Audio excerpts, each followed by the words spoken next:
Selamat pagi teman-teman. Di sini kita akan melaksanakan kegiatan field trip yang akan dilaksanakan di wisata hutan mangrove Grahingga. Tepatnya ada di Desa Kramat. Di sini kita udah sampai nih di depan gapuranya.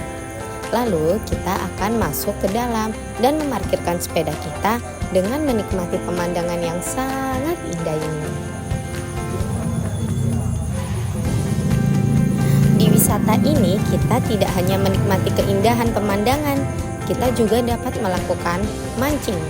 Nah, mancing ini bisa mendapatkan ikan untuk dikonsumsi warga sekitar.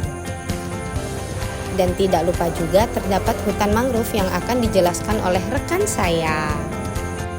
Di Desa Kramat, hutan mangrove bukan hanya pelindung pesisir, tetapi juga sumber kehidupan yang vital bagi masyarakat. Dengan akar-akar yang kuat, mangrove menciptakan habitat bagi ikan, udang, dan kepiting menjadi andalan bagi nelayan lokal. Selanjutnya, mangrove bukan hanya hutan, ia adalah jantung ekonomi desa. Secara langsung, mangrove menjadi sumber penghidupan bagi banyak nelayan lokal. Akar-akar yang kuat menciptakan habitat bagi berbagai biota laut, seperti ikan, udang, dan kepiting yang menjadi hasil tangkapan utama. Suara riuh nelayan yang berlayar di perahu kecil mereka mengisi udara pagi, menciptakan harapan akan hasil tangkapan yang melimpah. Setiap hari, mereka kembali dengan ikan segar yang tidak hanya memenuhi kebutuhan keluarga, tetapi juga menjadi sumber pendapatan bagi desa.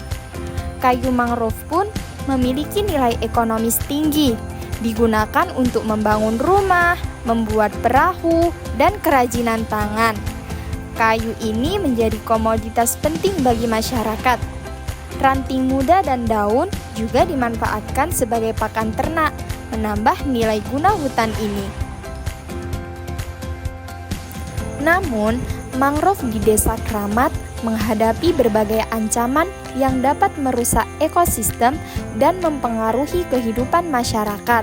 Salah satu ancaman utama adalah pencemaran sampah. Di sepanjang sungai yang mengalir melalui kawasan mangrove, terlihat adanya sampah-sampah yang ditinggalkan oleh aktivitas masyarakat juga menjadi masalah serius. Selain itu, di sepanjang sungai yang mengalir terlihat juga adanya busa dari bekas pencucian pakaian, mencerminkan dampak limbah domestik yang mencemari ekosistem. Limbah ini tidak hanya mengurangi kualitas air, tetapi juga dapat membahayakan biota laut yang bergantung pada kesehatan ekosistem mangrove. Sampah plastik dan limbah ini mengganggu habitat alami dan mengurangi keanekaragaman hayati. Keberadaan sampah ini dapat mempengaruhi spesies gastropoda dan organisme lain yang hidup di dalam ekosistem mangrove, mengganggu rantai makanan dan keseimbangan ekosistem. Jika ancaman-ancaman ini tidak ditangani dengan baik, dampaknya akan terasa tidak hanya pada lingkungan, tetapi juga pada mata pencaharian masyarakat yang bergantung pada ekosistem ini. Lalu, kami melakukan wawancara dengan salah satu warga lokal, yaitu Ibu Umi Khairiyah, mengenai dampak yang dirasakan oleh masyarakat sekitar dengan dibangunnya wisata hutan mangrove Grahingga ini.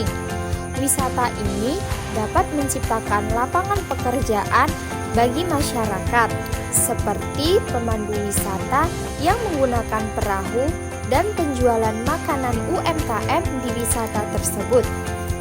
Selanjutnya, Ibu Umi Khairiyah menjelaskan mengenai pengelolaan buah salak karena terdapat perkebunan salak di Desa Kramat. Untuk selanjutnya akan dijelaskan oleh rekan saya.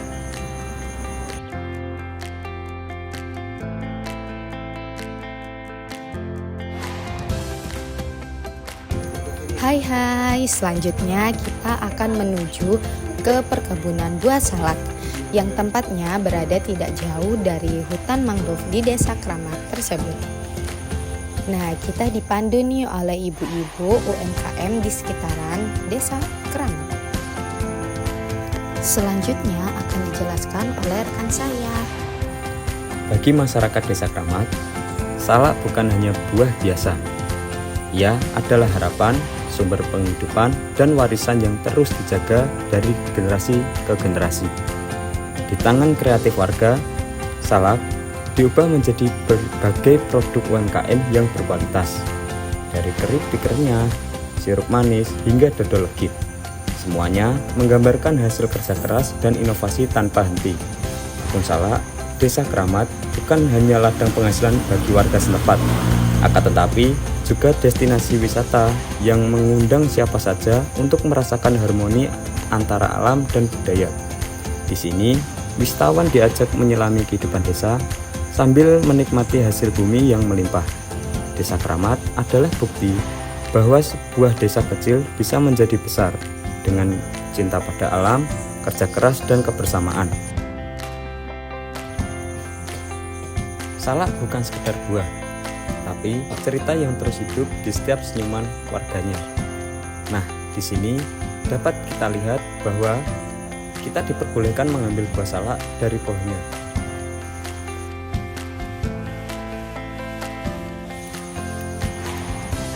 Lalu, kami mewawancarai Ibu Sania dari kelompok tani Ambudi Makmur yang menjelaskan bahwa luas lahan perkebunan salak seluas 14 hektar dengan terdapat beberapa 13 kriteria jenis salak yang dapat dijadikan berbagai macam olahan seperti kismis salak, kurma salak, coklat salak, sirup salak, hingga selai salak, dan lain-lain yang menciptakan rasa khas dari Madura tersendiri yang sudah tersertifikasi halal dan sekarang proses mengurus TKDN.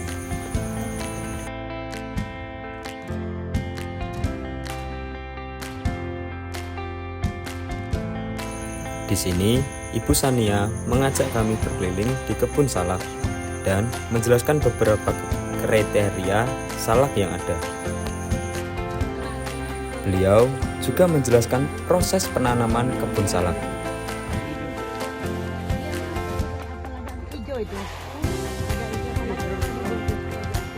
Dan kami diberikan salak untuk dicoba, dan salak yang kami rasakan sangatlah manis.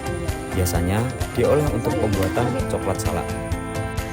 Lalu kami diajak ke pos UKK atau bisa disebut salak rendang untuk melihat hasil produksi pengolahan salak. Dapat dilihat video tersebut terdapat proses pengemasan coklat salak. Dan terdapat beberapa produk lainnya seperti sirup salak, manisan salak, dan madu salak.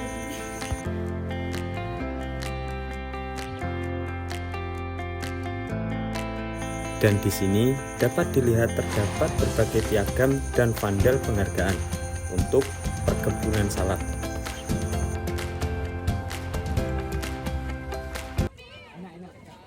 Kelompok 3 sukses bersama, kelompok 3 bisa.